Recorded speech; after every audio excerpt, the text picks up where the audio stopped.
Guten Abend, gut Nacht, mit Rosen bedeckt, mit Näglein besteckt, schlupf unter die Deck.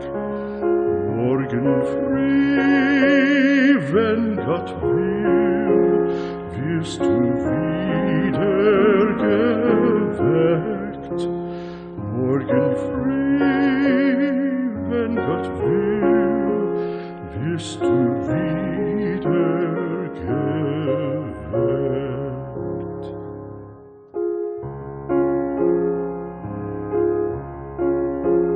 Guten Abend, gute Nacht, von Englein bewacht, die zeigen im Traum dir Christkindleins Baum.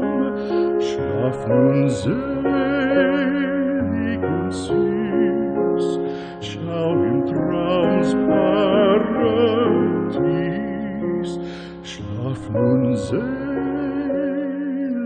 und süß, schau im Traums Paradies.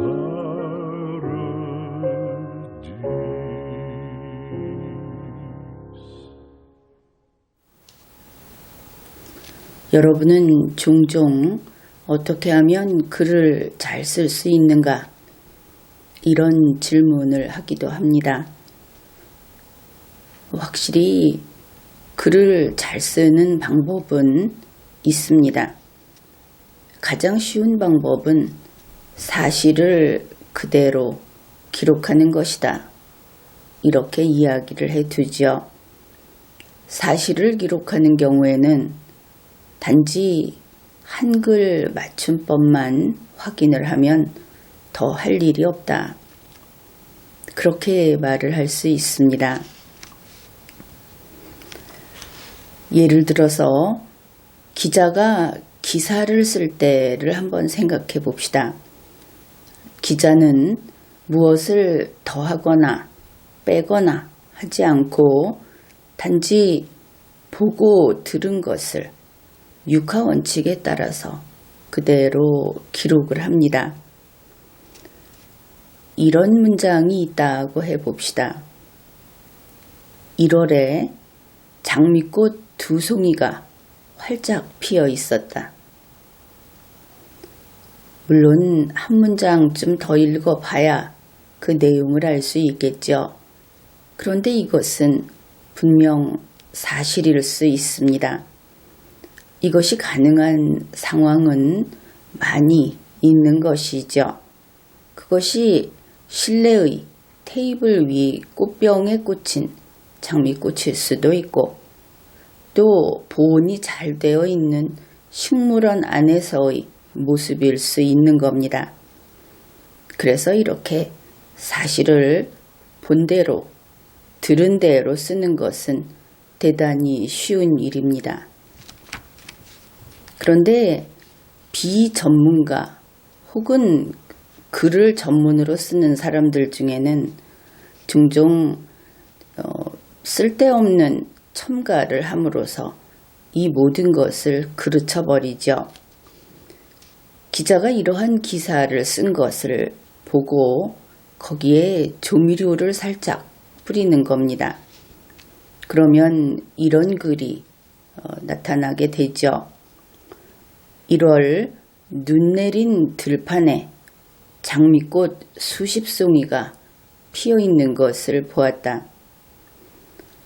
호랑나비 2마리가 그 위를 날아다녔다. 환상적이기는 한데 이것이 가능한 상황이 어디에 있을까? 애초에 눈 내린 들판 안에서 모든 것이 끝나버렸죠. 이런 식으로 좀 꾸미고 좀 더 멋있게 만들고 또 다른 사람들이 눈에 띄게 만들면은 그것은 SF가 되어버립니다. 그렇지만 이런 식의 글을 써도 소위 페북질을 하는 사람들은 정말 글 잘 쓰십니다. 이러면서 놀고들 있습니다. 물론 페북질이니까 무죄입니다. 그러나 수준이 있는 세계에서는 이것이 용납되지 않죠. 책임도 져야 하는 것이고, 예를 들어 언론사 칼럼이 이러면 안 되는 겁니다. 특히 조선일보의 칼럼이 이러면 안 되겠죠. 조선일보는 대한민국의 대표신문이다. 이렇게 손꼽히고 있기 때문입니다. 그래서 이번에는 조선일보의 칼럼 한 편을 분석해 보기로 합시다. 여러분도 대단히 흥미로운 그런 과정이 될 것이고, 일종의 탐정 노릇을 하는 것처럼 그런 면도 있을 겁니다. 이것은 글을 분석하는 것이기도 하니까 우선은 글을 읽는 법, 이런 기법이 좀 더 수준이 높아질 것이고, 또 하나는 이것을 참고해서 본인들의 글을 쓸 때 그때 이것을 참고하게 되고, 이런 실수를 한다든지 하지 않는다면 이렇게 쓰면 사람들이 바로 이와 같은 내용으로 이해하는구나 하는 독자의 마음도 이해하게 되고 그렇게 되겠죠. 이번 분석은 일단은 조선일보라고 하는 1등 언론, 그곳에서 글을 선택하는 안목, 왜냐하면 조선일보에 글을 쓰는 그런 사람들, 그들의 글은 조선일보가 선택했다, 이렇게 봐야 하겠죠. 이 정도면은 실력이 있다. 이 정도면 우리의 얼굴로 손색이 없다. 이렇게 선택을 한 것이기 때문에 결국 글의 수준은 조선일보의 안목을 보여준다. 이렇게 말할 수 있습니다. 이번에 조선일보는 과연 어느 정도의 잣대를 가지고 있는가? 그것도 함께 밝혀보기로 하죠. 그런데 한 가지 먼저 여러분에게 요청을 할 사항이 있습니다. 실제로 이것은 공인이 아닌 사인이 쓴 글입니다. 우리는 조선일보를 보고 있지만 이 종이신문을 들추다 보면은 온갖 글들이 있죠. 법적으로는 조선일보에 실린 글은 조선일보의 글입니다. 그래서 우리는 마음 놓고 비판을 할 수도 있는데, 그러나 글을 쓴 사람의 마음은 다르지 않겠습니까? 내가 쓴 글이다. 그렇게 생각을 할 것이고, 그 글이 낱낱이 비판을 받게 되면 자기에 대한 공격으로 그렇게 오해를 할 수도 있는 겁니다. 그래서 이 글을 쓴 사람이 누구인가 하는 데 대한 호기심은 접어두기로 합시다. 그가 누구인지 찾지 말라 하는 뜻입니다. 다만 글을 분석할 때는 글의 배경이라든지 또 글 쓰는 사람의 그 상황이라든지 하는 것들이 보충이 돼야 제대로 해석을 할 수 있기 때문에 기본적으로 필요한 사항은 여기에서 미리 알려드리겠습니다. 이 글을 쓴 사람은 2020년 현재 만 57세의 여성입니다. 나이를 밝히는 것은 앞으로 우리가 볼 문장을 이해할 때 이것이 하나의 기준이 되기 때문에 밝히는 겁니다. 그 다음에 본인이 조선일보에 써놓은 글에서 밝힌 내용 가운데 하나 더 우리가 참고로 할 것은, 그에게는 자녀가 셋 있는데 딸이 둘 있고 아들이 하나 있다. 여기까지 알아두기로 하죠. 그는 조선일보 신춘문예 당선자입니다. 그러면 글을 잘 쓰겠구나, 이렇게 미리 짐작을 하겠죠. 이번 글과 유사한 칼럼 형식의 이런 글을 조선일보에 대충 찾아보면 대여섯 편 이상 정기적으로 이렇게 실려 있다. 조선일보가 그동안 쭉 선택을 해서 이 글을 실었다. 그것을 알 수 있습니다. 이제 바로 문장 분석으로 들어갑시다. 첫 번째 단락, 이렇게 단락별로 좀 묶어서 살펴보기로 하죠. 내용은 상당히 가벼운 겁니다. 그래서 여러분이 소소한 어떤 그 신변잡기를 읽는 그런 즐거움도 누릴 수 있을 겁니다. 아침에 애호박탕을 끓였는데 모두 맛있다고 엄지척을 한다. 내가 애호박탕을 잘 끓이게 된 데는 특별한 이유가 있다. 재작년 여름의 일이다.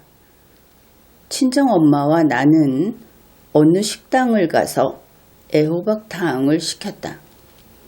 이것이 첫 번째 단락입니다. 그런데 앞에서 글을 쓰니까 만 57세다 그랬죠. 그랬는데 친정 엄마와 나는 해서 엄마라고 쓴다. 보통 그렇게 쓰죠. 그런데 이제 뒤로 가면서 그냥 대놓고 엄마 하는 부분은 이제 우리가 좀 그 부분에서 짚어보게 될 것이다 하는 이야기를 해둡니다. 먼저 문법적인 것을 이야기하겠습니다. 어느 식당을 가서 애호박탕을 시켰다. 여기에서 틀린 부분이 있죠. 식당 다음에 을이라는 말이 붙어 있습니다. 이것은 목적격 조사, 흔히 그렇게 이야기를 하죠. 그러면 식당을 구입한다.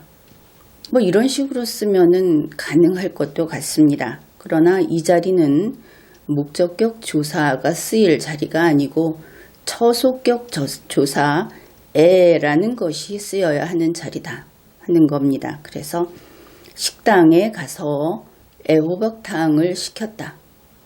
이렇게 쓰는 것이 옳다. 그렇게 이야기를 해두죠. 그 다음에 이제 내용을 좀 살펴보기로 합시다. 아침에라고 했습니다. 이 글은 아주 생생한 그 신문이라는 것이 그렇지 않습니까? 오늘 받아본 신문에 아침에 그러면 독자는 오늘 아침에, 물론 그가 어제 아침에 썼겠지만 뭐 이렇게 서로 이해를 하게 되는 겁니다. 이 글이 신문에 게재된 것이 2020년 1월 17일입니다. 그러면 대략 이 무렵의 아침이다. 뭐 겨울 아침이다. 이렇게 볼 수 있겠죠. 내용이 애호박탕이다 그랬으니까 이것은 뜨거운 음식일 것이 분명합니다. 그러니까 뜨거운 탕은 겨울에 잘 어울리는 음식이죠. 그 다음에 애호박탕 이 부분인데 사실 애호박탕이라는 말은 좀 낯설다 이렇게 이야기할 수도 있습니다. 우리는 애호박, 호박 중에 그 여린 늙지 않은 혹은 그 살이 단단하지 않은 이런 것을 생각하면서 애호박찌개라는 것을 쉽게 떠올리죠. 특히 서울 경기 지역 같은 경우에는 이런 애호박 요리를 물을 좀 적게 넣고 흔히 물을 자작자작하게 붓는다 하는 그런 식으로 한 요리가 많습니다. 그러니까 보통 탕 이러면 솥에다 물을 가득 붓고 거기에다가 그 주재료를 넣는 이런 것을 생각하는데 호박을 가지고 그렇게 하는 것은 좀 흔하지는 않다. 요즘에는 별별 음식이 다 있기는 합니다. 그래서 이 애호박탕이라고 하는 것은 이렇게 이해를 해보면 되겠습니다. 찌개보다는 물이 좀 더 많이 들어간 그런 음식으로 보인다. 이러면 되겠죠. 어떻든 애호박탕은 이렇게 물을 좀 넉넉히 넣고 끓인 그래서 뜨끈뜨끈한 음식이다. 그런데 여름에 먹었다고 했죠. 여름에 뜨거운 호박탕을 먹었다. 안 될 것은 없다 그렇게 보입니다. 아무튼 여름에 뜨거운 음식을 먹었다. 이렇게 우리가 기억을 해두죠. 그 다음에 이제 엄지척이라는 게 나오는데 사실은 나는 이 표현을 썩 좋아하지 않습니다. 호들갑스럽기도 하고 또 품위가 없다고 할까.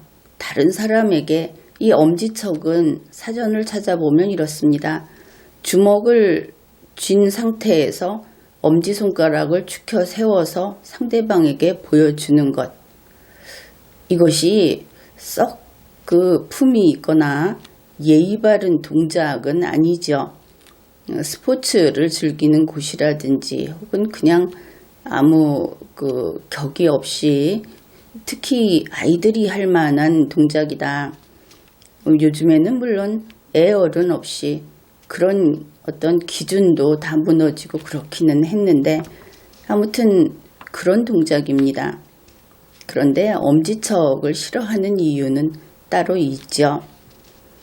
바로 2017년 선거 기간에 트위터를 돌아다니면 걸핏하면 엄지척이 나와서 특히 그 문재인 후보 그쪽에서 엄지척을 달고 살았습니다. 그래서 이 말이 좀 폭력적으로 느껴지기도 하고 떼거리가 몰려다니면서 행패를 부리는 것도 같고 해서 썩 좋아하지는 않는 표현입니다.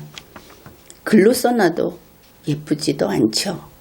그런데 엄지척을 모두가 했다 그랬습니다. 집안에서 만 57세 여성이 끓인 애호박탕에 엄지척을 했다. 아침에.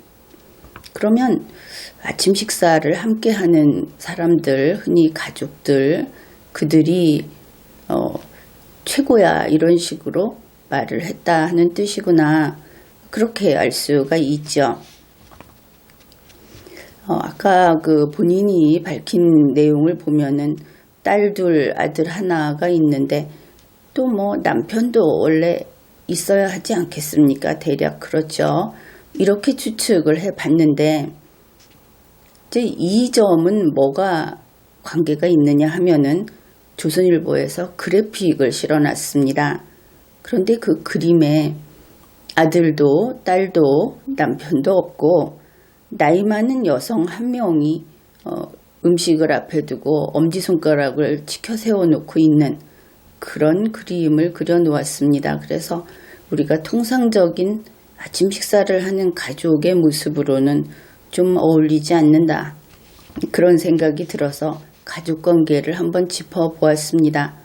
그런데 이 그래픽은 뒤에서 다시 분석해 보기로 하겠습니다.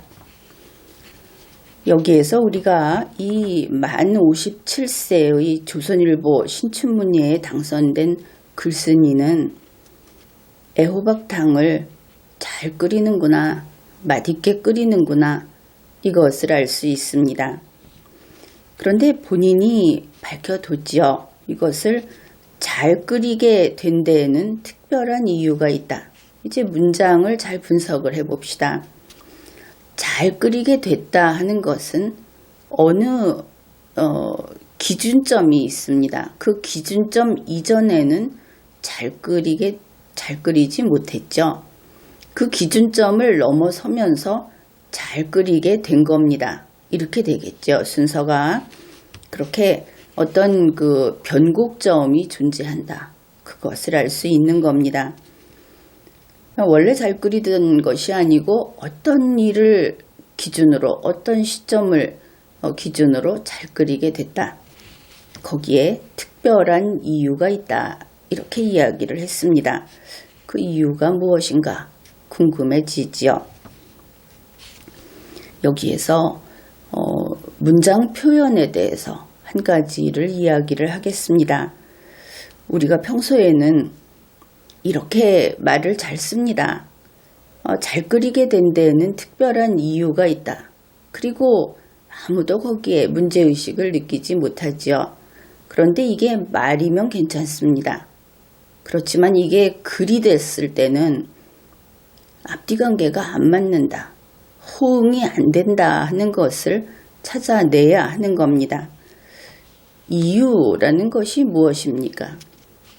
이유는 원인이나 그런 것이 되겠죠.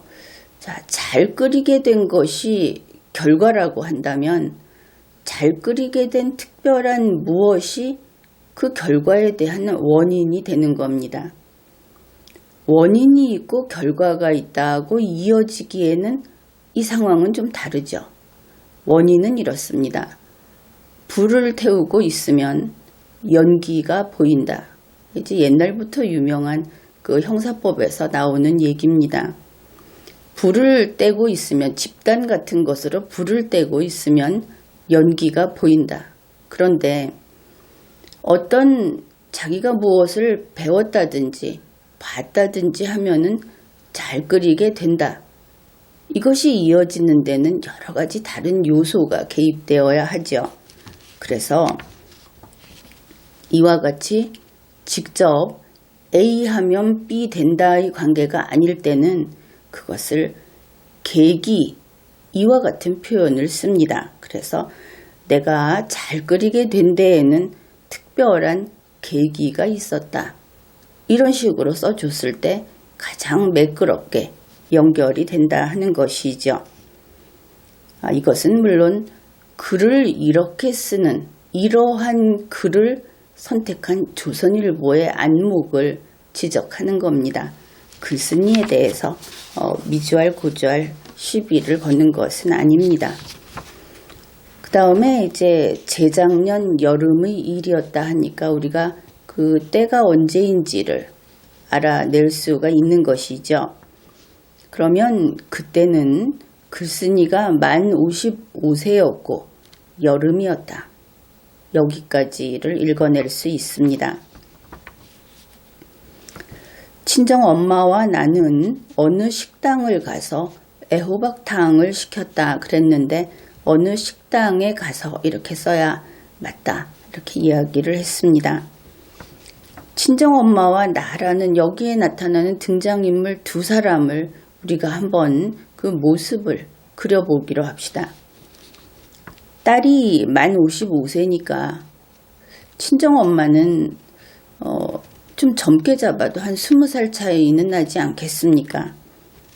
그러면 대략 만 75세인 여성과 만 55세인 여성 두 사람이 식당에 갔다. 그렇게 되죠. 그 다음에 어느 식당에 가서 이랬습니다. 어느 식당. 이 어느라는 말은 막연하게 여러 식당 중에 하나를 가리키는 겁니다.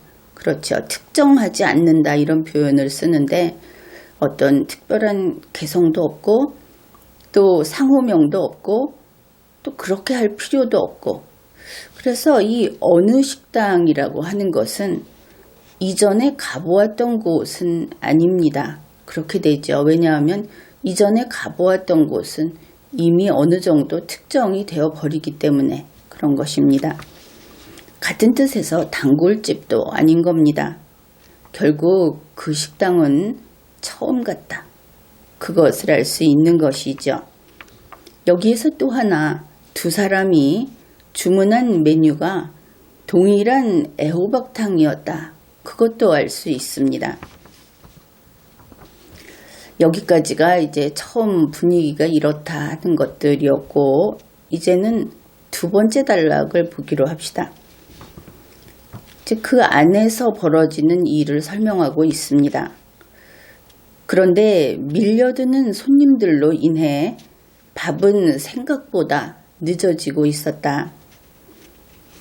웬일인지 종업원도 없이 아주머니 혼자 땀을 뻘뻘 흘리는 모습을 보니 재촉할 수도 없어서 마냥 기다리고 있었는데 엄마가 나더러 일 좀 도와드려라 하셨다. 이 글 쓰는 시점은 2020년입니다. 글 쓰는 이는 이때 만 57세 여성이죠. 그리고 조선일보 칼럼입니다. 여기에서 엄마 하는 것은 이상하죠.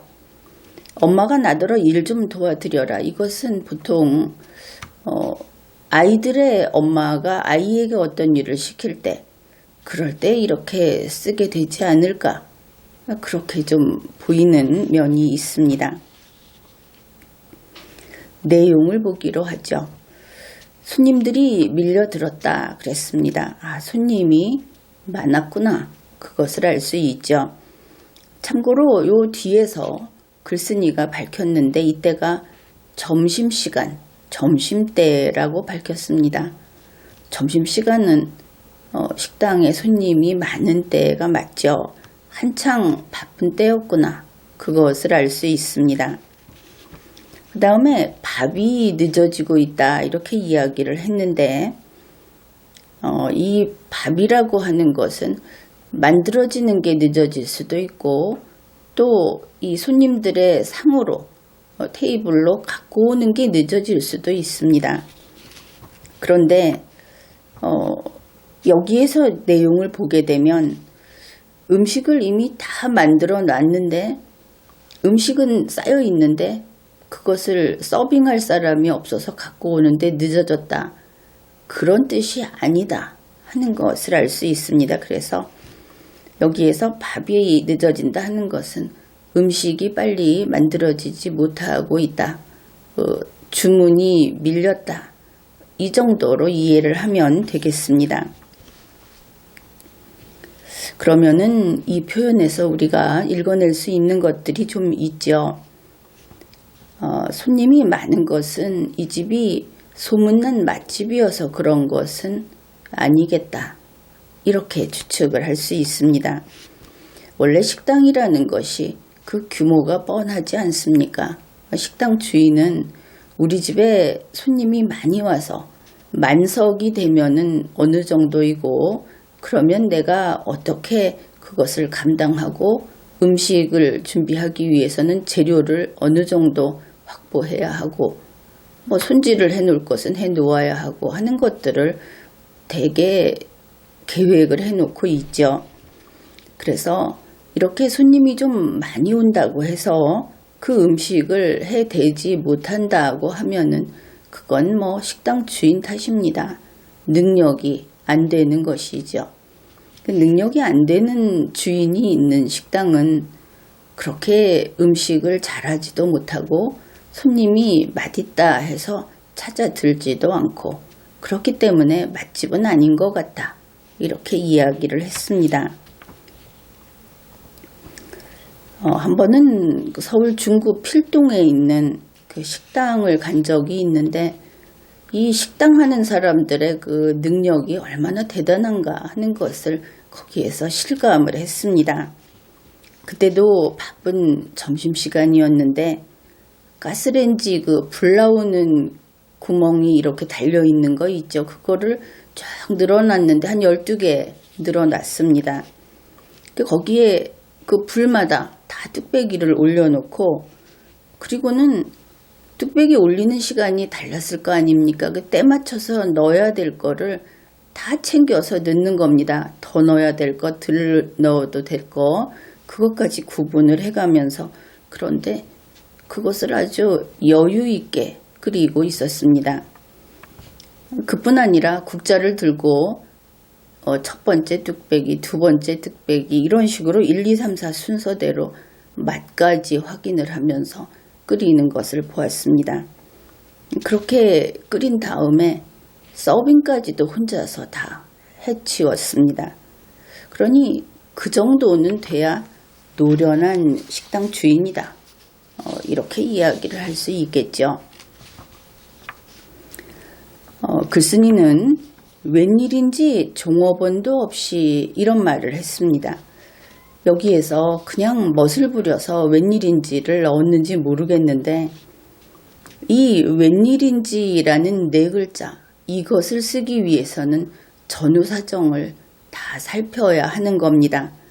그러면은 어떤 때 이것을 쓸 수 있는가? 이 식당에 자주 와서 봤습니다. 그래 이 식당에는 항상 종업원이 있는 것이죠. 그런데 웬일인지 오늘은 종업원이 없는 겁니다. 혹시 종업원이 나가버렸나? 이럴 때 쓰는 것이 웬일인지, 무슨 일이 생겨서 통상적이지 않은 상황이 되어버린 것, 이럴 때 웬일인지라는 말을 쓰는 겁니다. 그렇다면 글쓴이는 이 식당에 처음 갔다고 우리가 보았는데 여기 혹시 단골집인가? 그러면 어느 식당이라는 말이 또 잘못 쓰인 것이 되겠죠. 이렇게 앞에서 틀렸거나 뒤에서 또 틀렸거나 이렇게 계속 꼬리를 물고 틀리기 시작하면 그것이 회복이 안 된다 하는 것입니다. 그 다음에 아주머니 혼자 땀을 뻘뻘 흘리는 모습이라고 썼습니다. 여름이라고 했고 또 그렇게 쓴 것이죠. 그러면 땀을 뻘뻘 흘린다 하는 것이 이게 비유가 아닌 것 같고 비유가 갑자기 튀어나올 그런 대목도 아니니까. 그러면 여름에 에어컨이 없는 식당이었던가 아니면 좀 시설이 좀 옛날식으로 열악해서 주방은 그 부엌은 막 찜통이 되는 그런 곳이었던가 이런 생각을 해볼 수 있죠. 그리고 이런 모습을 다 봤다 하는 데서 그 부엌이 여기서는 굳이 부엌 이렇게 썼기 때문에 부엌이 이렇게 말을 합니다. 손님들이 앉아있는 밖에서 그 식탁이 있는 그런 자리에서 훤히 다 들여다 보이는 그런 구조였구나. 이것도 알 수 있는 것이죠. 또 하나 아주머니라는 말을 계속 통일해서 쓰고 있는데 당시 만 55세 여성이 아주머니라고 부른다면 그 식당 주인은 이 글쓴이보다 더 연배가 위였을까 아래였을까 여러분이 다양하게 그런 추측을 해볼 수 있겠죠. 이런 것은 좋은 생각거리다. 그렇게 말을 할 수 있습니다. 그 다음에 글쓴이는 마냥 기다리고 있었다. 이렇게 말을 했습니다. 식당에 가서 손님이 아주 많은 점심시간에 만약에 늦어져서 한 10분 기다렸다. 그러면 이렇게 말하지는 않겠죠. 그러면은 좀 호들갑을 떠는 것이 됩니다. 아마도 마냥 기다렸다고 하는 것은 적어도 20분 이상은 기다렸다. 이렇게 봐야 할 것 같습니다. 그 다음에 엄마가 나더러 일 좀 도와드려라. 이렇게 했다고 했죠. 그러면은 일은 부엌에 들어가서 음식을 만드는 일을 도와라. 이것이 가능할 겁니다. 왜냐하면은 음식 만들어 대는 것이 지금 쫓기고 밀리고 이렇다고 했으니까. 그 다음에 그 사이에 음식이 다 만들어졌다고 한다면은 손님에게 서빙하는 그 음식을 나르는 그 일을 도와드려라. 이렇게 했다. 둘 중에 어느 쪽인가? 이렇게 우리가 좀 나눠볼 수가 있는 겁니다. 결국 이 말의 뜻은 만 75세 정도의 여자가 이제 어머니 쪽이 되겠죠. 만 55세인 여자에게 이쪽이 이제 딸이 됩니다.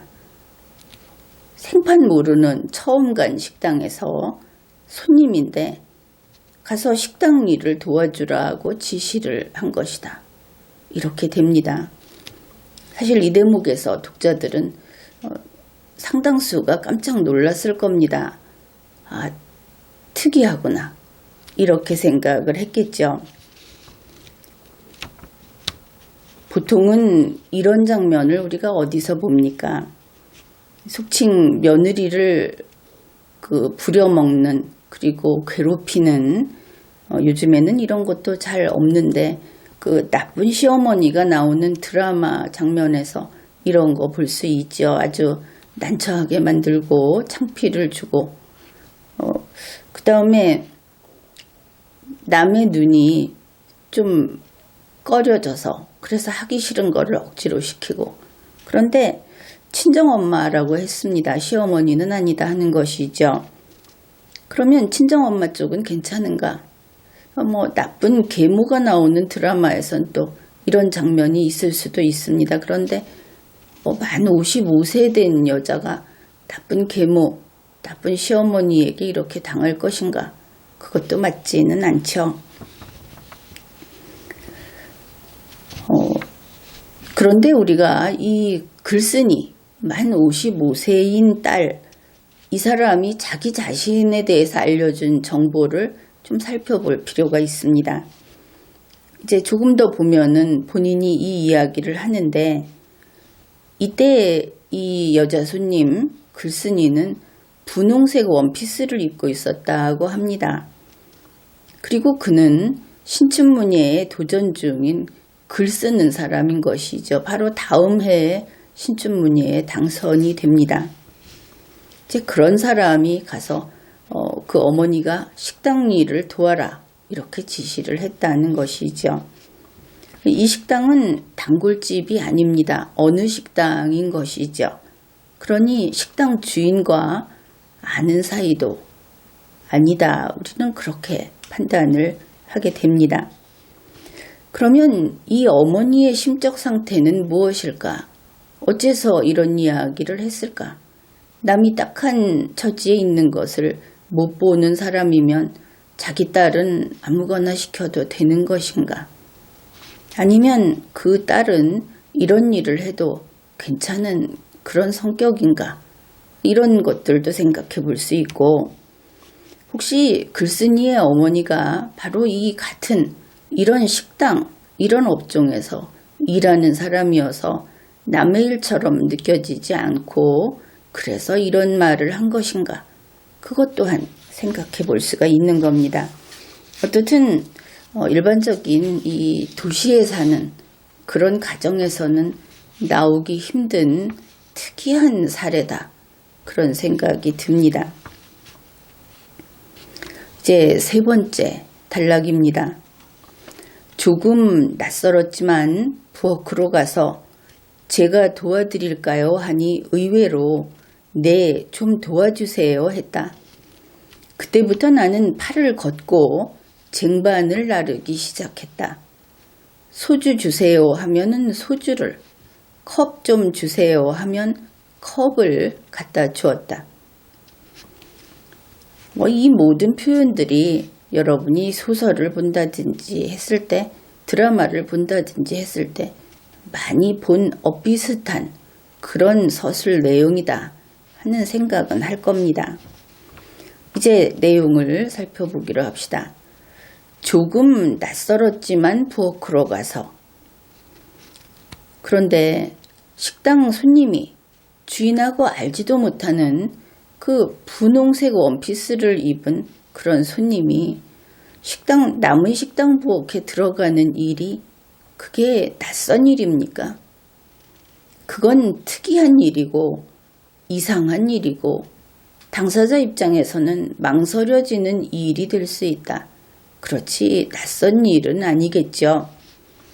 이런 표현을 쓸 때 좀 어정쩡하게 긴가민가 하면서 글을 쓰게 되면 언어를 정확히 그 의미를 알고 그 쓰임새를 알고 쓰지 않으면 바로 이런 글이 나온다 하는 것을 알 수 있습니다. 그 다음에 좀 흥미로운 내용이 있습니다. 나는 팔을 걷고 쟁반을 나르기 시작했다. 보통 어떤 일을 열심히 할 때는 그 옷소매를 접어 올리고 팔을 걷어 붙이고 일을 한다. 우리가 참 흔하게 접하는 그런 장면이죠. 우선 쟁반을 나르기 시작했다 했으니까 이것부터 보기로 하죠. 이때쯤 음식 만드는 것은 다 됐구나. 그렇겠죠. 쟁반에 음식을 담았을 테니까. 여기에서 한 가지 더 우리가 분류를 해 둡시다. 지금 이 글쓴이는 손님입니다. 그 식당의 첫 번째 손님은 아닌 것이죠. 아무튼 이 글쓴이가 점심 식사 때 그 점심시간에 식당에 들어갔을 때는 이 사람보다 먼저 온 손님이 있고 그 다음에 이 사람이 기다릴 때 밀려 들어온 손님이 있다. 이것을 알 수 있습니다. 그러면 음식은 주문한 순서대로 갖다 주게 되어 있죠. 그렇다면 누구에게 음식을 갖다 주었는가 하는 것은 우리가 판단하기가 쉽습니다. 글쓴이보다 먼저 온 사람에게 일단 갖다 줬을 것이다. 그렇게 되겠죠. 그런데 이 글쓴이는 분명히 음식을 주문하면서 번호표가 있을 겁니다. 그 순서가 있을 겁니다. 자기보다 먼저 온 사람들에게 친절을 베풀어서 음식을 날라다 줬습니다. 자기들이 먹어야 될 순서가 있겠죠. 그런데 자기들이 먹어야 될 순서를 포기하고 자기보다 나중에 온 사람들, 그 밀려 들어온 사람들에게도 계속 음식을 날라줬다. 그러면은 이 집은 메뉴가 하나밖에 없는 것인가? 그래도 된다면, 왜냐하면 주문 내용이 제각각일 거 아닙니까? 그러면은 아무튼 나중에 온 사람에게도 음식을 서빙을 했다. 그러면 좀 이상하죠. 여기서 밝혀주지는 않고 있는데 아무튼 우리는 이렇게 나눠서 의문을 정리해 두기로 합시다. 그 다음에 이제 앞부분입니다. 나는 팔을 걷고 라는 부분인데 그런데 이때가 여름입니다. 식당 주인이 땀을 펄펄 흘리는 여름입니다. 그리고 이 글쓴이의 그 고향은 여수 그쪽이라고 하고 또 활동 근거지도 대략 광주쯤인 것으로 글을 보면 그렇습니다. 그러면 우리나라에서 남쪽이죠. 어떻든 남쪽의 여름입니다.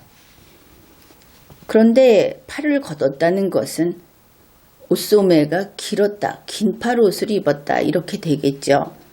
입고 있던 분홍 원피스가 긴팔 원피스였다. 그런 뜻입니다. 반팔을 또 걷어 올리는 짓을 하지는 않겠죠. 그러면은 긴팔 원피스를 입었다. 그 여름 중에서도 아주 여름의 초입인 6월쯤이었는가 그런 생각도 해볼 수 있습니다. 그 다음에 소주 주세요 하면 소주를 갖다 줬다 그랬는데 바쁜 점심시간에 손님이 밀려드는 그런 점심시간 식당에서 소주도 마시는구나. 이 부분입니다. 물론 별 사람 다 있죠. 마실 수 있을 겁니다. 그런데 소주를 마셨다고 하면은 또 우리도 여러 가지 추론을 해볼 수 있죠. 소주를 마시는 손님은 술안주가 될 만한 매운탕 같은 것 그런 것을 주문하지 않았을까? 그 물만 많은 그런 호박탕을 주문을 했을까? 이런 궁금증도 생기고 어떻든 그 식당은 술을 판다. 술안주도 판다. 그리고 애호박탕도 판다. 이렇게 우리가 이해를 하면 되겠습니다. 그렇다면 애호박탕 그리고 분홍 원피스 나중에 나오는 그 여러 가지 매력적인 그 서정적인 그런 느낌이 나는 그런 묘사들을 다 뒤엎고 여기는 그냥 털털한 막 식당이 아니었을까 그런 생각이 듭니다. 정갈하고 고즈넉한 그런 곳은 아니었던 것 같다. 이렇게 분위기가 점점 이렇게 정리가 되는 것이죠. 이제 네 번째 단락입니다. 이 주인공이 글쓴이가 활약하는 내용이 들어 있습니다. 서툰 모습으로 달려다니는 분홍 원피스 차림의 내 모습이 아무래도 이상했나 보다. 다른 손님이 자꾸 나를 쳐다보았다. 사실은 저도 손님인데 아주머니 혼자 바빠 보여서 도와드리는 거예요. 그제야 고개를 끄덕이면서 조금 놀라는 눈치였다. 이 문장만 보면 우리는 자꾸만 글쓴 이를 한 20대 혹은 그보다 조금 더 어린 이런 여자로 떠올리게 됩니다. 문장이 그렇게 괴리감을 느끼게 한다 하는 것이죠. 서툰 모습 그랬습니다. 모습에다가 서툴다를 붙여놓으니까 굉장히 이상한 느낌이 들죠. 어떻게 모습이 서툰가? 손놀림이 서툴다든지 일을 하는 것이 손에 익지 않아서 서툴게 보인다든지 하는 것이 아니고 바로 모습에다가 서툰을 붙여버렸습니다. 그 다음에 달려다니는 이라는 표현도 그렇습니다. 다니는 이 말은 오고 가는 것인데 그것이 달리는 것은 뛰어가는 것이죠. 그러면 뛰어다니는이 아니고 달려다니는은 또 뭔가 아마도 이때의 상황을 짐작컨대 바쁘게 움직이거나 아니면은 종종 걸음을 친다 이런 이야기를 하죠. 왜냐하면 식당 실내에는 식탁과 식탁이 있어서 그 사이를 그렇게 원활하게 달려서 움직일 수 없습니다. 그러니까 몸은 그렇게 흔들지 않고 발만 빠르게 움직이는 것이죠. 그것을 우리말로 종종 걸음친다 이렇게 표현을 합니다. 달려다닌다는 말은 신기한 말이다. 이렇게 이야기를 해야 하겠습니다. 말은 이렇게 하는데 우리 글은 그 법칙이 있습니다. 그 쓰임새가 정해져 있습니다. 마음대로 만들면 안 되는 것이죠. 그 다음에 분홍 원피스 차림의 내 모습이 이상했나 보다. 참 이상했을 것 같습니다. 한번 그 상황을 생각해 보십시오.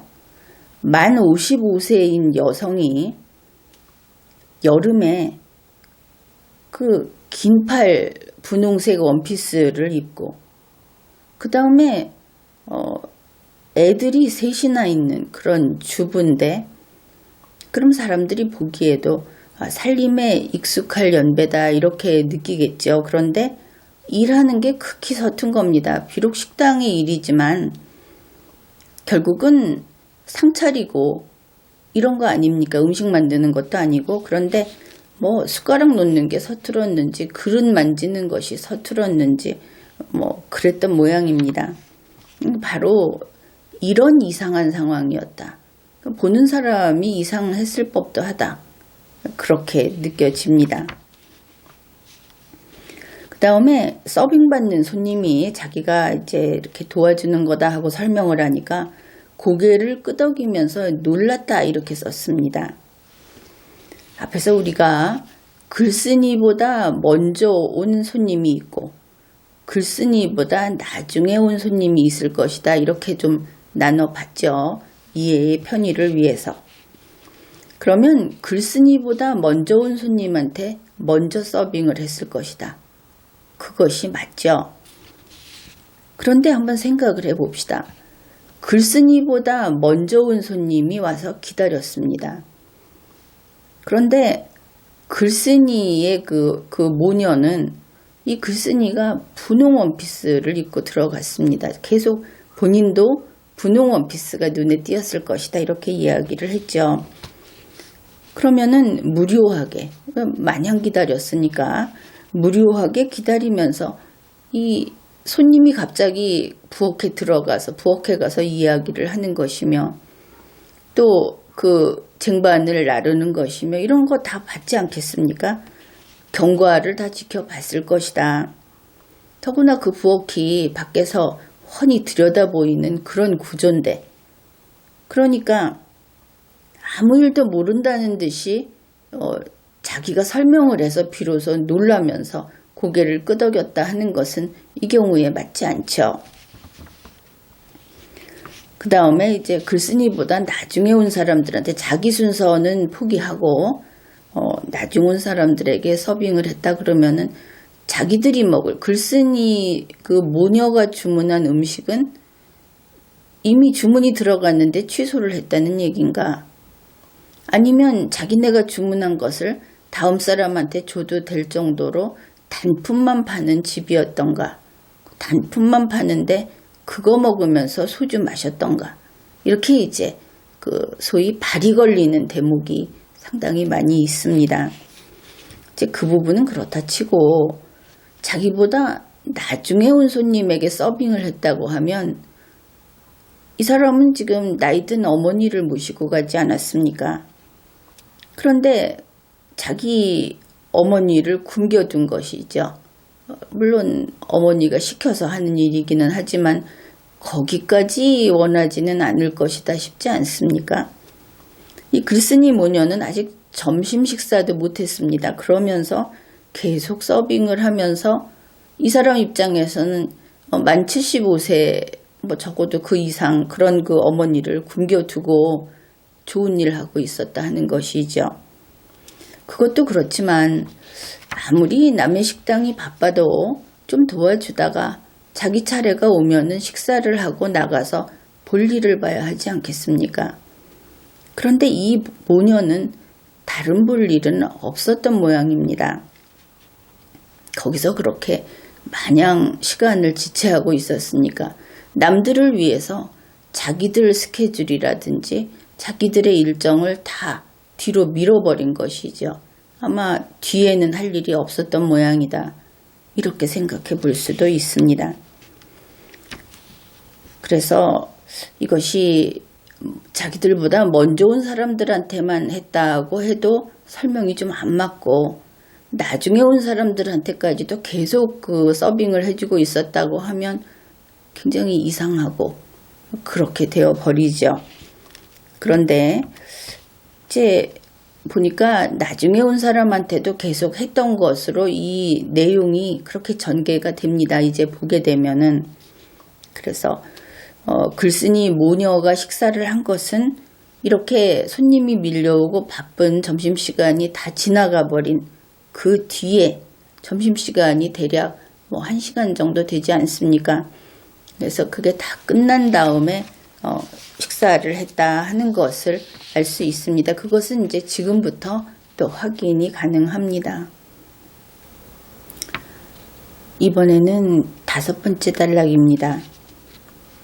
내가 애호박탕을 잘 끓이게 된 것은 그날 아주머니가 나를 위해 특별히 더 맛있게 끓여주겠다 하셔서 옆에서 유심히 보고 배운 덕분이다. 그러니까 글쓴이는 바쁜 점심시간 동안 서빙을 하고 손님이 뜸해졌을 때, 그러니까 점심시간이 끝나서 한가해졌을 때 식사를 했다 하는 것이 분명하죠. 왜냐하면 식당 주인이 글쓴이 모녀를 위해서 특별한 애호박탕을 끓여줬다. 그러니까 식당에서는 거의 늘 하던 대로 일정한 레시피로 끓이죠. 그런데 특별한 것을 끓여줬다 하는 것은 다른 손님 때문에 시간을 거기에 써야 되는 그런 경우가 아니구나. 그냥 이 사람들만 상대해도 되는구나. 그것을 알 수 있죠. 그런데 특별히 더 맛있게 끓여주겠다. 아직 식사를 하지 않은 상태에서 끓이는 것을 옆에 서서 지켜보면서 배웠다. 그것을 알 수 있죠.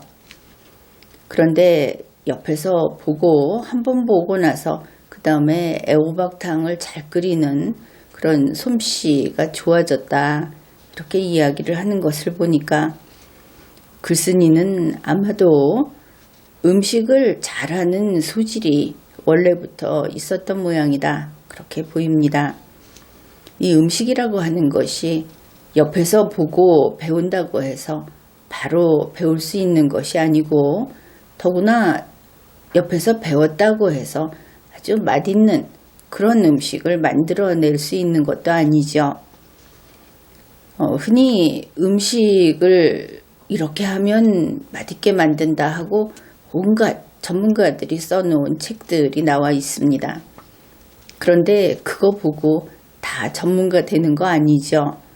음식은 원래 잘하는 손맛이라고도 하고 또 남다른 그런 재능이 있을 때 잘하는 것 같습니다. 음식 잘하는 사람들 재능은 대단한 것이죠. 꼭 식당을 해서가 아니고 우리 가정주부들 중에 그렇게 뛰어난 재능이 있는 사람들도 상당히 있습니다. 그 다음에 이렇게 됐다. 사정이 이렇게 됐구나 하는 것을 알 수 있죠. 이번에는 6번째 단락입니다. 여기에서 우리는 참으로 많은 정보를 읽어낼 수 있는데 여러분도 아주 즐거운 그 문장 분석 시간이 될 겁니다. 점심을 먹고 나서 계산을 하려 하자 아주머니는 한사코 돈을 받지 않으셨다. 그러면은 특별한 애호박탕을 먹었는데 음식값은 내지 않았다 하는 것을 알 수 있죠. 결과적으로 내지 않았다. 오히려 마당에 따놓은 단감까지 손에 쥐어주는 거였다. 엄마와 난 활짝 웃으며 대문을 나섰다. 아무래도 자꾸 엄마 하는 것이 거슬립니다. 보통 엄마라고 얘기할 수는 있는데 이 신문사 칼럼을 쓰면서 계속 엄마라고 쓰면은 글을 읽는 사람이 이 글쓴이를 좀 어리거나 적어도 청년 중에서 어린 청년 쪽으로 이렇게 이미지가 형성이 되니까 글쓴이로서는 내용 파악을 하면서 내용을 좀 다르게 그렇게 파악을 하게 되죠. 그런 면에서는 불편한 서술이다. 이렇게 보는 겁니다. 그때 우연히 뒤돌아보다가 참으로 기분 좋은 광경을 보게 되었다. 손님 한 분이 부엌 앞에 서서 음식 쟁반을 받아서 나르는 게 아닌가. 절로 미소가 머금어졌다. 지금도 가끔 여름이 오면 감나무 아래 평상이 놓여있던 그 식당이 생각난다. 이 단락을 한번 샅샅이 분석을 해보기로 합시다. 자, 우선 정리할 것은 이렇습니다. 글쓴이가 특제 애호박탕을 먹은 시간은 언제냐? 점심시간이 지난 뒤 한가한 시간이다. 그래서 손님의 발길이 뚝 끊긴 그런 때였을 것이다 생각을 한 게 특제 애호박탕을 끓여줬으니까 이렇게 되죠. 주인은 음식값을 받지 않았다. 이런 일들을 우리가 알 수 있습니다. 그 다음에 이 식당은 마당에 감나무가 있습니다. 그 감나무 아래에는 평상이 있습니다. 그렇죠. 그런데 앞에서 뭐라고 했냐면은 주인이 마당에 따놓은 단감을 손에 쥐어줬다 이랬습니다. 그러면 이 단감은 어디에 있습니까? 마당에 있죠. 마당에 미리 따놓은 단감이다 하는 겁니다. 그런데 단감을 어떻게 줬느냐? 마당에 있는 단감은 마당에 나가야 줄 수 있죠. 그거 좀 들고 가라 이런 게 아니고 손에 쥐어줬다 그럽니다. 그러면 주인이 단감을 집어서 글쓴이의 손에다가 이것을 쥐어주는 이런 연결된 상황이다. 그러면 단감을 쥐어주는 순간에 이 식당 주인은 글쓴이와 같이 머물러야 하죠. 같은 공간에 이어져서 손과 단감과 손이 이어진 그 순간이 있다 하는 겁니다. 한번 그림을 그려보십시오. 이게 무슨 뜻인가? 식당에서 부엌에 있어야 할, 앞에 손님이 있다면은 부엌에 있어야 할 그런 주인이 손님이 뜸한 시간이라고 우리가 봤는데 특제 애호박탕을 만들어서 줍니다. 이 사람들한테 돈을 안 받고 마당까지 나왔다는 것은 최소한 3명이 마당에 나와버렸다 이렇게 되겠죠. 주인이 부엌에서 마당까지 나왔습니다. 이 글쓴이 모녀도 나왔습니다. 그러면 현재 부엌은 비어 있습니다. 종업원이 없으니까 아무도 없습니다. 식당에 일단 아무도 없다고 봐야 하겠죠. 왜냐하면 여기 음식을 기다리는 손님이 있는데 음식을 하다 두고 쫓아 나옵니까? 대단한 그 친척도 집안 사람도 아닌데 그냥 손님인데. 그러면은 음식을 기다리는 손님이 있으면은 주인은 식당을 비워놓고 나오지 못합니다. 어떻든 이제 이렇게 생각을 해보는 것이죠. 예외적인 상황은 있을 수 있습니다. 그래서 아마도 음식을 기다리면서 지금 주방 쪽을 보고 있는 이 손님은 없을 거다. 또 부엌에 지금 음식을 불을 켜서 끓이는 중에 그것을 내버려 두고 아무도 없는데 나오면 안 되겠죠. 아마 그것도 아닐 것이다. 이렇게 생각을 할 수 있습니다. 그러니 부엌을 비워뒀다, 식당을 비워뒀다. 3사람은 전부 마당에 나와 있다. 이렇게 되죠. 이제 그런 상황에서 단감을 손에 쥐어줘서 글쓴이가 활짝 웃으면서 대문을 나섰다. 대문을 나서는 바로 그때, 이 동시입니다. 그때 식당을 봤더니 거기서 웬 손님 한 명이 부엌에서 쟁반에 음식이 담긴 쟁반이 부엌 쪽에서 이렇게 내밀어지는 겁니다. 그러니 손님이 그걸 받아가지고 날랐다 하는 것이죠. 식탁으로. 그런데 받아가서 자기가 먹는 것이 아니고 이 글쓴이가 했던 것처럼 다른 손님을 위해서 이것을 날랐다. 그걸 알 수 있습니다. 왜냐하면 글쓴이가 그걸 보면서 아주 기분이 좋았다. 이렇게 이야기를 하는 겁니다. 참 기분 좋은 광경을 보게 됐다. 자기 먹으려고 들고 가서 먹는데 그렇게 얘기할 건 없죠. 절로 미소가 머금어졌다. 그랬습니다. 그러니까 지금 다 밖에 나와 있는데 누군가가 안에서 이 음식을 만들어서 건네주고 이 손님 한 명은 다른 손님을 위해서 그걸 받아가서 서빙을 하는 겁니다. 이런 이야기를 하면서 참 미담처럼 좋은 얘기다 이렇게 이야기를 하고 있는 것이죠. 우선 이제 그 전에 그 글쓴이가 활짝 웃으면서 대문을 나섰다 하는 이 나섰다라는 표현도 짚어보고 가기로 합시다. 식당이 있고 마당이 있고 감나무가 있고 대문이 있습니다. 대문을 나섰는데 식당 내부가 보일 것인가?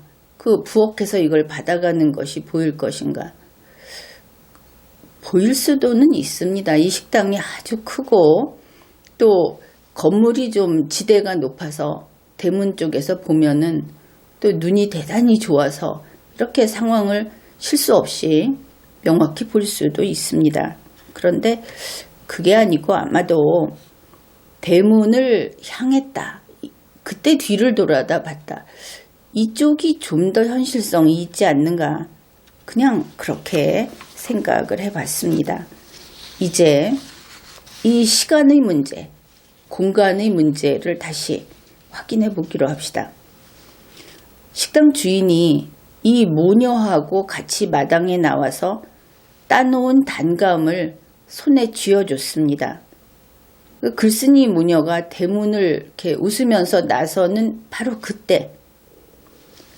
그러면은 그때 돌아다 보니까 음식을 받아갔다고 했죠. 그러면은 이 식당 주인이 어떻게 했다는 뜻이냐면 손에 감을 쥐어주고는 불이 나게 식당 안으로 들어가서 거의 순간이동하듯이 들어가서 왜냐하면 그전에 끓이던 음식이 없었으니까 손님의 음식 주문을 받고 부엌에 들어가서 그 음식을 만들고 그리고 그걸 쟁반에 담아서 내놔야 하는 것이죠. 근데 손님이 2명 이상 있는 겁니다. 그렇게 돼야 되겠죠. 그 2명 이상 있는데 어떨 때 손님이 나서서 이 음식을 서빙을 해줍니까? 주인 대신에. 특별히 친분이 있는 경우도 되겠지만 너무나 오래 기다리고 일손이 부족하다, 바쁘다 싶을 때 그래야 되겠죠.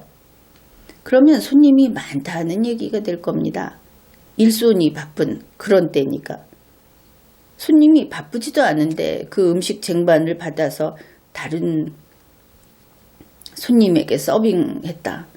그거 보니까 흐뭇하다. 이러면은 굉장히 이상한 억지 미담이 되겠죠.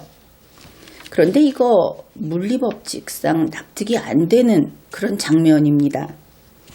우선 손님의 문제가 그렇습니다. 서빙하는 손님이 있고 서빙 받는 손님이 있고 이 서빙하는 손님이 자원봉사를 해야 될 정도로 음식 주문이 밀려 있었다. 그런데 이 식당 주인은 마당에 나와서 감 지어주고 가느라고 마당에 나왔다. 이것이 좀 맞지 않죠. 그 다음에 밖에서 있다가 들어간 사람이 그 많은 사람의 음식을 주문을 받았고 이 사람들이 지루하게 기다리고 여기 식당에 종업원이 없어서 주인이 바빠서 이걸 빨리 못 해주는구나 하고 나와서 서빙까지 해주는 그런 입장이다. 그런데 그걸 주문받아서 음식을 만들어서 바로 내보낸다. 그것도 안 맞죠? 앞에 있는 것에 재탕처럼 보이지 않습니까? 근데 이 모든 일이 밖에서 감을 지어주고 그 다음에 식당 안으로 들어가서 주문을 일손이 딸릴 정도로 많은 주문을 받아서 식당에 부엌에 들어가서 그 음식을 다 만들어서 음식은 다 만들어져 있으니까 손님 A가 서빙하는 봉사를 한 거죠. 성립이 안 되죠. 근데 지금 이야기한 이 일련의 일들이 어느 시간 안에 이루어져야 하냐면은 글쓴이 모녀가 단감을 받아들고 대문을 나서면서 휙 뒤돌아본 요 순간 안에 다 이루어져야 하는 겁니다. 따라서 이것은 물리법칙상 납득이 안 된다 하는 것입니다. 이게 무슨 SF입니까? 만약에 그게 그 시간 안에 이루어질 수 없다고 했을 때 우리는 어떻게 보느냐. 부엌에서 음식을 주문받아서 만들어서 쟁반을 내주는 그 누군가는 유령이겠죠. 그 다음에 현재 글쓴이 모녀하고 주인은 마당에 있었지 않습니까?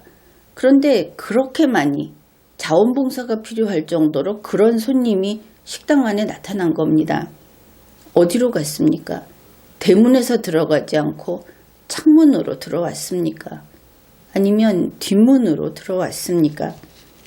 따라서 이 서빙받는 손님들하고 서빙하는 손님이 몽땅 유령이어야 되겠죠. 그리고 점심시간이 다 끝나서 한가하게 특제 애호박탕까지 만들어주고 마당에 나와서 고맙다고 단감까지 쥐어주고 이러는데 뭐가 바빠서 어디서 손님이 그렇게 무더기로 나타나서 손님 중에 한 명이 서빙에 나섰다고 하는 것일까? 이러니 진짜 SF가 되고 말았습니다. 그 다음에 이제 이번에는 자연법칙상 또 맞지 않는 그런 문제가 또 있습니다. 글쓴이는 이랬죠. 마당에 따놓은 단감을 자기 손에 쥐어줬다 그랬습니다. 먹을 수 있으니까 단감, 맛있는 감을 줬다 이런 것 아니겠습니까? 푸근한 시골 인심이 생각나는 그런 장면입니다.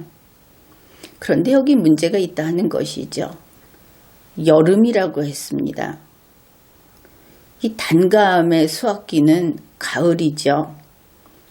대개 10월로 알려져 있습니다. 10월은 여름이 아니고 가을은 여름이 아닙니다. 그 다음에 단감은 여름에 익지 않은 그 시퍼런 감은 미리 따놓지 않죠. 그때가 여름이라고 했으니까. 이제 이것이 또 우리로서는 풀 수 없는 이야기고 그냥 쉽게 그거 아니다 이래버리면 되는데 남의 글에 대해서 그렇게 말하는 것도 또 쉽지 않은 일이니까 이 정도 해두겠습니다. 결국은 이러한 글이 허구, 픽션이든지 아니면은 사실이 좀 있는데 좀 꾸미다 보니까 지지리도 글을 못 써가지고 이렇게 말도 안 되는 그런 내용이 된 것인지 알 수는 없죠. 그런데 이게 소위 1등 언론사 조선일보의 칼럼이다. 우리는 그 점을 중대한 일이다 이렇게 보는 겁니다. 결국 이 칼럼에 있는 모든 스토리가 자기적이다. 그것도 픽션이다. 비과학적이다. 이렇습니다. 만일 이런 식으로 라면을 끓이면 누구나 끓인다고 하는 라면도 먹을 수 있는 음식으로 되지 못합니다.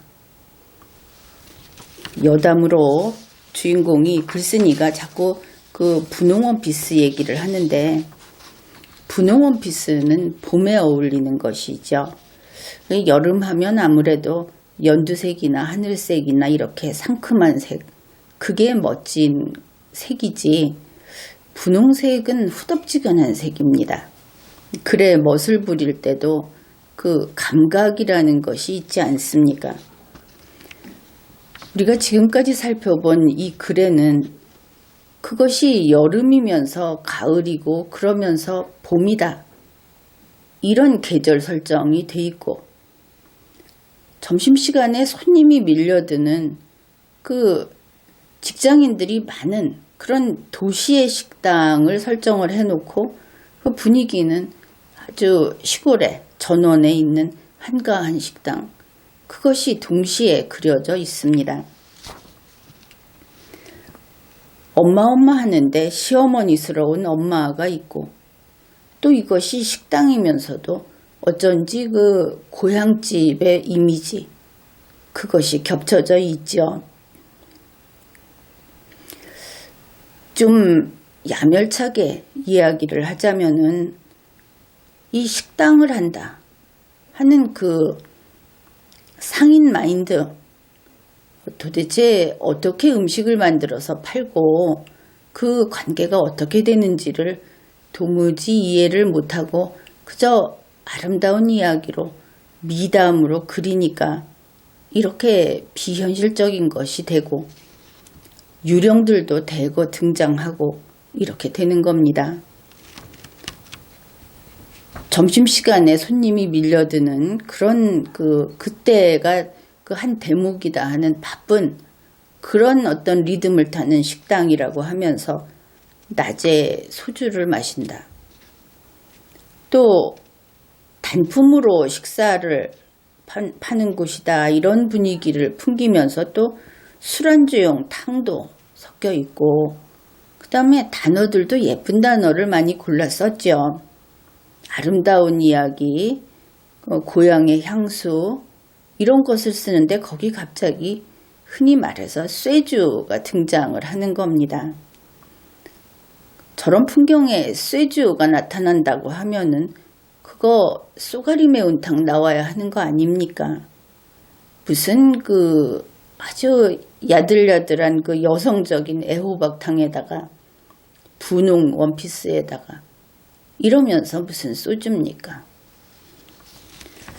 이 칼럼을 실으면서 조선일보는 칼럼 내용에 맞췄다 하면서 그래픽을 넣습니다.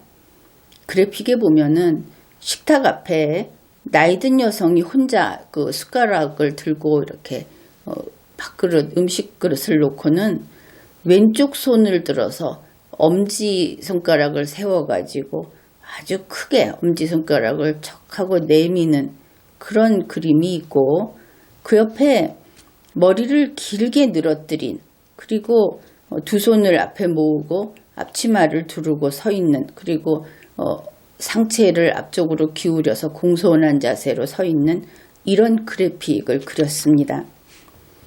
아마도 앞치마를 두르고 서 있는 사람을 글쓴이라고 그린 것 같은데, 이 글쓴이는 한 20대 정도로 보입니다. 문제는 그의 자세인 것이죠.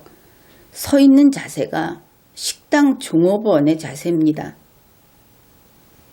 그런데 이 엄지척을 받았다는 것은 집에서 받았다고 하죠. 글에 그렇게 나와 있지 않습니까? 그러면 이상하다. 설령 이것이 그 종업원의 자세로 그렸다고 한다면은 앞치마까지 두르고 이렇게 도와줬다면, 그러면 이거는 그냥 도와준 게 아니고 아르바이트였나, 혹은 예약된 그 봉사 프로그램으로 가서 봉사활동을 한 것인가, 이렇게 볼 수도 있고, 그게 아니고 집에서 일했다 그러면은 그 엄마라고 부르는 친정엄마가 아침 식사를 같이 하는구나, 모두라고 했는데 엄마 한 명만 그렸구나, 이런 여러 가지 그 안 맞는 부분이 있습니다. 어떻든 이렇게 두 손 모으고 공손하게 서서 상체를 굽히고 먹는 것을 지켜보는 그런 글쓴이, 그렇다면 이런 글쓴이는 이 사람이 친정엄마가 아니고 시어머니여야 맞지 않는가, 그래픽이 그런 것들을 보여주고 있습니다. 그런데 이 글쓴이가 이 식당에 갔을 때 만 55세였습니다. 이 글을 쓸 때는 만 57세인 것이죠. 그래서 조선일보의 그래픽도 글과 관계없이 그래픽을 그리고, 글도 또 이렇고, 그래서 도대체 조선일보 무슨 정신으로 글을 선택하고 무슨 정신으로 이런 그래픽을 넣는 거냐, 이렇게 이야기를 할 수밖에 없습니다. 그래서 우리가 읽어봤던 그런 요소들, 글 속에서 우리가 얼마나 정보를 읽어낼 수 있는가 하는 것은 각자의 능력에 따라서 굉장히 차이가 많이 납니다.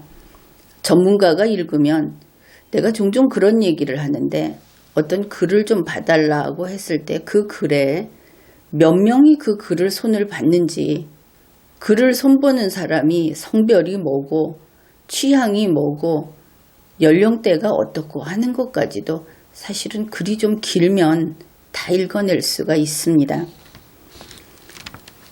여러분도 글을 주의 깊게 살펴보면은 그냥 쓱 읽어버릴 때보다는 훨씬 많은 정보를 찾아낼 수 있을 겁니다.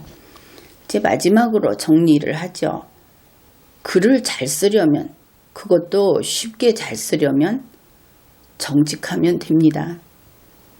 그 다음에 사실에 충실하면 되는 것이죠. 글을 쓸 때 너무 꾸미지 말라 하는 겁니다.